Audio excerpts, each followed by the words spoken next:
Bom, Charles dos Santos, condenado a 17 anos de prisão por envolvimento nos atos do 8 de janeiro, ingressou nesta sexta-feira com uma ação para pedir que o ministro Alexandre de Moraes seja impedido de julgar os casos dos réus ligados aos tumultos em Brasília. Nesta semana, advogados de presos do 8 de janeiro pediram que Moraes se declare suspeito e impedido de julgar a ação penal ligada ao caso. O documento utiliza como fundamento a entrevista de Moraes ao jornal O Globo, na qual ele afirmou que haveria um plano para sequestrá-lo e matá-lo. Os advogados ainda pediram a apresentação de provas referentes ao plano para matar o ministro no prazo de 48 horas.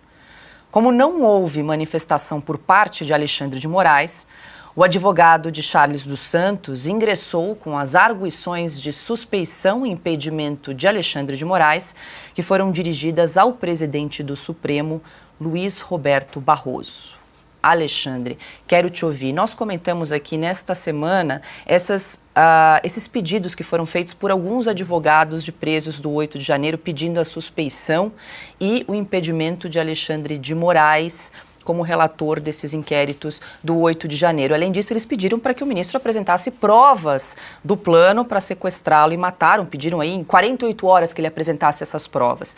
Diante do silêncio do ministro Alexandre de Moraes, agora mais uma nova ação, mais um novo pedido é apresentado ao Supremo, esse dirigido ao presidente Luiz Roberto Barroso, pedindo novamente o impedimento de Alexandre de Moraes como relator dos casos. Bom, eu não sei, o pedido mesmo, não sei se é feito ao Papa ou a Deus diretamente, porque ao Senado não adianta mais, né? Porque é preciso ir lá nos primórdios. É esse o juiz natural? É esse o juiz competente? Não é. É a primeira instância, né? E lá no artigo 5º, que é o mais importante da Constituição, porque ele traz as garantias fundamentais, diz lá no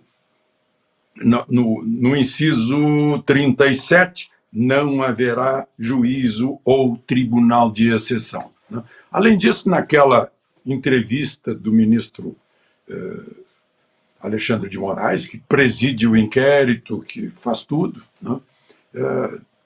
Ele antecipou julgamentos, né? Então, ali já fecha as portas, mas essas portas não deviam ter sido abertas lá atrás. Tá tudo errado desde o início. Tá cheio de jurista demonstrando isso, mas só que não adianta. Eu não sei por que não adianta. Aliás, nós sabemos todos por que não adianta, porque o Senado, que é o único órgão que está acima do Supremo, não faz nada, né? Porque o Supremo está acima do Conselho Nacional de Justiça, né? Que está acima de todos os demais tribunais, menos do Supremo. O Supremo é o Supremo, né? Mas é isso que temos hoje aqui no Brasil, né? Eu não sei como a Ana Paula consegue explicar para os seus amigos americanos o sistema do judiciário brasileiro hoje, né? Não sei como. Ana Paula, meu Deus do céu, por mais que você explique, ninguém vai entender, né? Porque não é assim que funciona, né? E tem lá direito à ampla defesa também, né? Aí há pouco se falou aí do advogado que foi impedido de fazer a defesa. O julgamento é feito assim aos coletivos, como se fosse União Soviética e tal, de tudo à distância, não tem olho no olho, né? Não é possível que se tenha tanta empatia por um preso comum que foi assaltado, que a juíza olha, meu filho, você está tremendo, toma um cafezinho, traz um paletó. Essa é a empatia. Menos com as pessoas. Eu acho que tem que punir, mas, gente, o sujeito foi lá, quebrou, pune, né? Mas a punição parece que é uma vingança política. É assim que está acontecendo, é essa a impressão que se passa. Dá uma pena enorme desse país.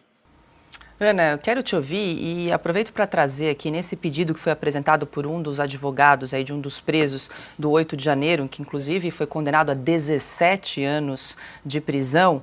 Eles trazem o artigo 252 do Código de Processo Penal a respeito do impedimento de um magistrado, que diz o seguinte, o artigo: o juiz não poderá exercer jurisdição no processo em que ele próprio ou seu cônjuge ou parente, consanguíneo ou afim, em linha reta ou colateral ou até terceiro grau, inclusive, for parte ou diretamente interessado no feito. Só para a gente lembrar da última aqui do ministro Alexandre de Moraes, que concedeu uma entrevista dizendo que ele teria sido vítima de um suposto plano para sequestrá-lo e matá-lo. Se ele é vítima de um plano, ora, ele é parte no processo. Estaria impedido aí, de acordo com o Código de Processo Penal. Mas o horror disso tudo é que nós agora temos acesso ao Código Penal, à Constituição, a gente sabe ler, né? Colocamos 1 mais 1 igual a 2. O Alexandre Garcia sempre traz a Constituição aqui nas participações dele às sextas-feiras e parece que estamos falando exatamente para ninguém, né? As imagens da Itália também até agora sumiram, ninguém questiona, ninguém insiste. Agora, Paula, 2 pontos sobre a participação, né, o Alexandre de Moraes como vítima nesse imbróglio todo, nesse inquérito todo. A pergunta que não quer calar na minha cabeça: quem são essas pessoas?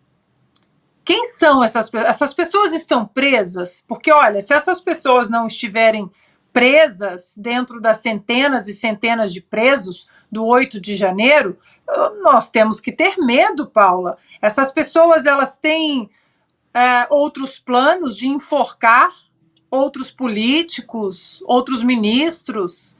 Isso é perigosíssimo. Eu acho que o brasileiro tem direito de saber quem são essas pessoas e se essas pessoas estão encarceradas. A Polícia Federal, que bateu na casa do deputado Jordi ontem, né, com fuzis e armas, a Polícia Federal sabe quem são essas pessoas ou não?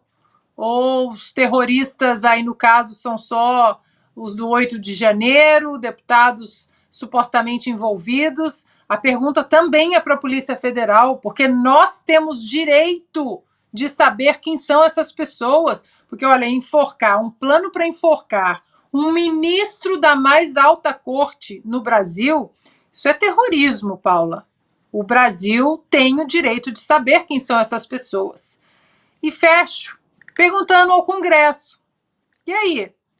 Vocês não vão fazer nenhum tipo de pergunta oficial, sem notinha de repúdio, sem manifestação em rede social, ação ali, cobrar da Polícia Federal, cobrar do Alexandre de Moraes? Quem são essas pessoas? Porque eu estou com medo, Paula. Eu não quero acordar com a notícia de que o político A, B ou C está enforcado na Praça dos Três Poderes, em Brasília. Augusto? Nós estamos mencionando neste programa frases de grandes políticos, né?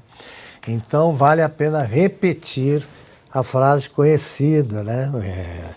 Do Tancredo Neves: a esperteza, quando é muita e fica grande, come o dono. O Alexandre de Moraes se enrolou na própria esperteza. Eu sempre pergunto, quando eu escrevo sobre o 8 de janeiro, assim, não foi golpe. Pelo seguinte: o que eles fariam no dia 9? O que deveria acontecer no dia 8 para que houvesse a segunda etapa no dia 9? Depredação dos prédios, as três sedes dos poderes. Tá bom. Digamos, então, que teria sido o assassinato do Alexandre de Moraes. Então, ele tem de provar. Ele não pode fazer uma afirmação dessas sem ter as provas. Sem ter as provas. É evidente, porque isso é gravíssimo. É gravíssimo. Ele só pode fazer essa afirmação se ele tiver todos os dados. Como ele está investigando há 1 ano, em 1 ano alguém competente do FBI aí descobre 300 casos semelhantes. Ele, se ele provar que um dos desdobramentos seria o enforcamento dele, praça pública ou numa rodovia, então ele não pode ser juiz. Nem o Supremo pode ter coragem de fazer uma coisa dessas. E é uma grande chance para que o Barroso, a quem foi endereçado o recurso, mostre que de fato há segurança jurídica e a Constituição é cumprida. Se ele fizer isso, ele está impedido, o Alexandre, se ele provar que havia mesmo esse plano. Se ele não responder nada e não provar nada, ele tem de se incluir imediatamente no inquérito das fake news. Portanto, não há uma terceira opção. Tá? Ou ele está sofrendo aí de excesso de imaginação, e isso é perigoso, sobretudo num juiz, ou ele é mentiroso. Então, vamos aguardar as cenas dos próximos capítulos, né, Augusto? Agora 19h25 minutos. Gostei dos advogados. Gostei dos... É assim que deve agir um advogado combativo.